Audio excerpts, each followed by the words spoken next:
think it is time for now to arrest these people. Vanofanira kuiswa mujeri. Vanhu vanofanira kuvharirwa. Munhu wese anongotaura kuti ataura naMwari chete anofanira kuvharirwa mujeri. Kuiswa mujeri eto, waona munhu wese anotaura kuti ataura naMwari anofanira kuvharirwa mujeri. Nokuti how long tichiteerera vanhu vachingotinyepera?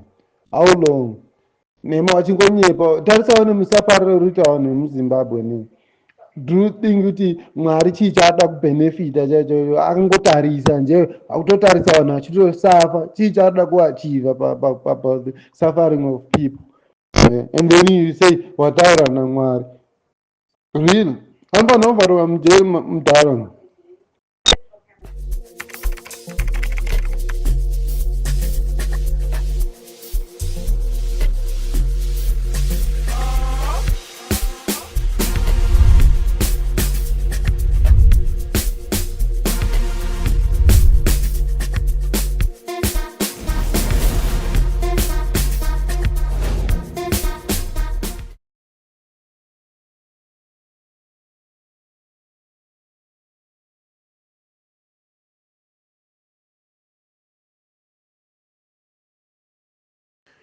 Bafu rusigona seyako pastor uyo ne if handiti iye ari kuti ataura naMwari ne apiwa vision about what is gonna happen in Zimbabwe ne ngaaudze Mwari kuti chii chaari kumirira kuti chii chaarikuda kuachiva nezviri kuitika muZimbabwe. Ngaamubvunze Mwari kuti Mwari pameseji yawandipai ndotenda nezvawandipa, but I need to know chii Mwari chaari kuda kuachiva nekutambura kuri kuita vana veZimbabwe. Vana veZimbabwe vari kuchema every day, vari kusafa every day, vari kutiza nyika yavo vachienda dzimwe nyika. Saka Mwari chii chaari kunatsa kuda kwatiri, chaari kuda kuti tiite? Ada timurayire mombe, ada timurayire mbudzi, oro chii chaari kuda kuti tiite?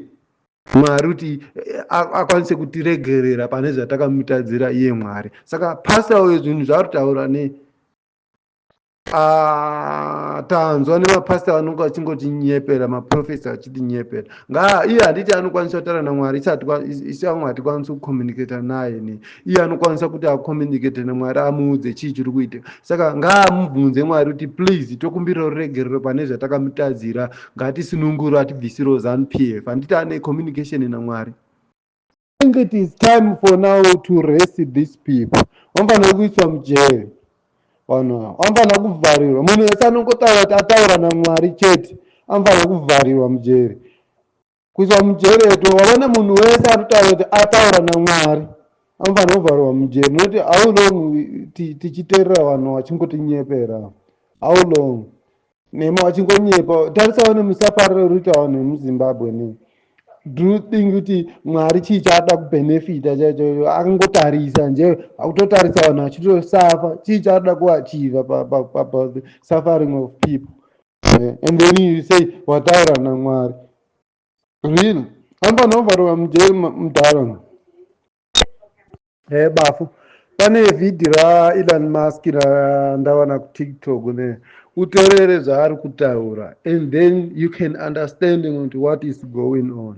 Ukuti tarisaoni compare nenyika yedu isu seZimbabwe, kuti vanhu vemuZimbabwe vanonamata sei, vanhu vemuZimbabwe vakadzidza sei, but tarisaoni Zimbabwe zvairi.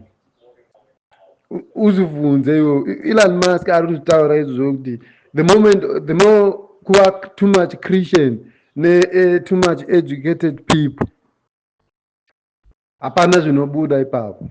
Tarisa understand kuti even tarisawo neMachina izvozvo. MaChina havabelieve kuna Mwari, havanamati zvatoita isusu. But tarisawo pari zvinozi toenda kuMachina tohodha hembe kuMachina kuna vanhu vasinganamati Mwari watobhilivha. Toenda kuMachina totenga meshini kuna vanhu vasingabhilivhi Mwari watobhilivha. Toenda kuChina kudaidza maChina kuti vativakire parliament, ibuilding iri kontora inogara munhu wese.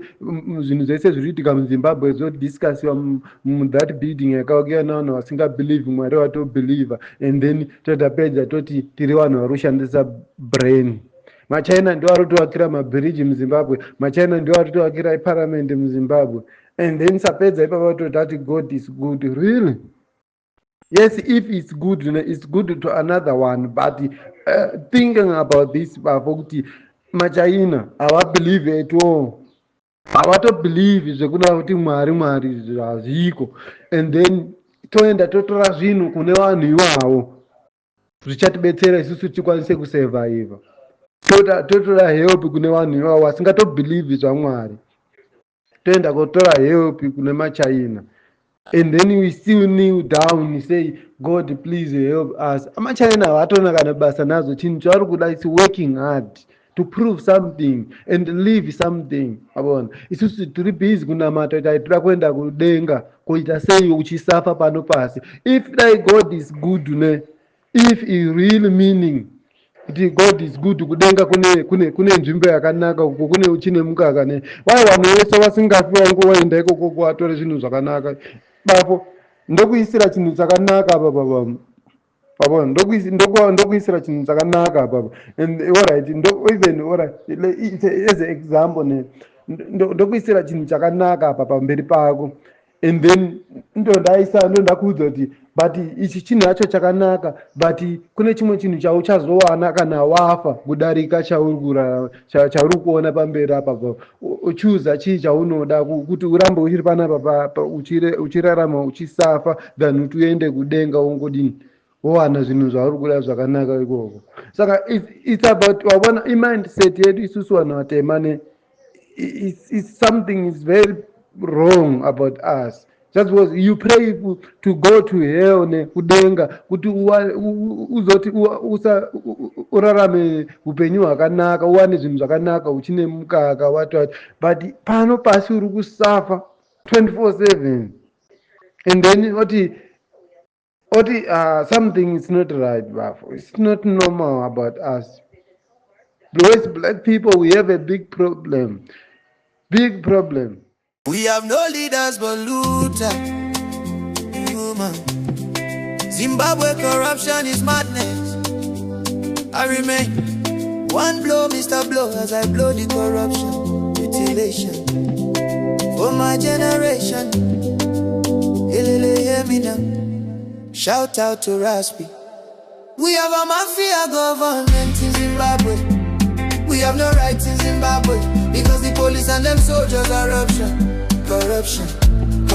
See, we have no ministers in Zimbabwe because they appoint their sons and girlfriends. Mama, corruption.